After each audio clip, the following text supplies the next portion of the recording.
वसईतील नायगाव पूर्व येथील एका महिलेने सोसायटीमधल्या सेक्रेटरी विरोधात पोलिसांमध्ये लेखी तक्रार दिली आहे। सोसायटीचे मेंटेनन्स न भरल्यामुळे महिलेचं पाणी आता कपात करण्यात आलेलं आहे। मात्र या संदर्भात विचारणा करण्यासाठी महिला सोसायटीच्या ऑफिसमध्ये गेली असता त्यांनी सेक्रेटरीला नोटीस मराठीत द्या अशी मागणी केली।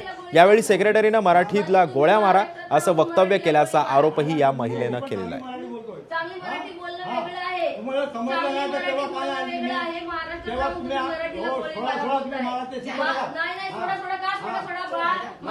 त्यांनी माझं पाणी कट केलं, त्याबद्दल मी त्यांना विचारायला गेले की तुम्ही पाणी कट का केलं, तर मला ते बोलतात तुम्हाला 3 महिन्यापासून नोटीस दिल्या।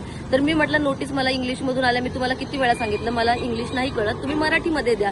तर ते मला बोलले की मराठीमधून नाही तुम्हाला नोटीस देणार। आणि मग मी त्यांना बोलले की तुम्ही मराठीमधून का नाही नोटीस दिल्या, तर बोलतात मराठीला गोळी मारा, मला डायरेक्ट असं बोलले। तर मग मी त्यांना बोलली की तुम्ही असं कसं बोलू शकता ना, तुम्ही महाराष्ट्रात राहतात आणि मराठीला गोळी मारा असं कुठे लिहिलंय, महाराष्ट्रामध्ये राहताय तर कमीत कमी एक नोटीस तरी मला मराठीत द्या, त्या नोटीस कळत नाही तर। आणि त्यांना मी रिक्वेस्टही केली, रिक्वेस्ट करूनही ते लोकांनी माझं काय एबीपी माझा, उघडा डोळे बघा नीट।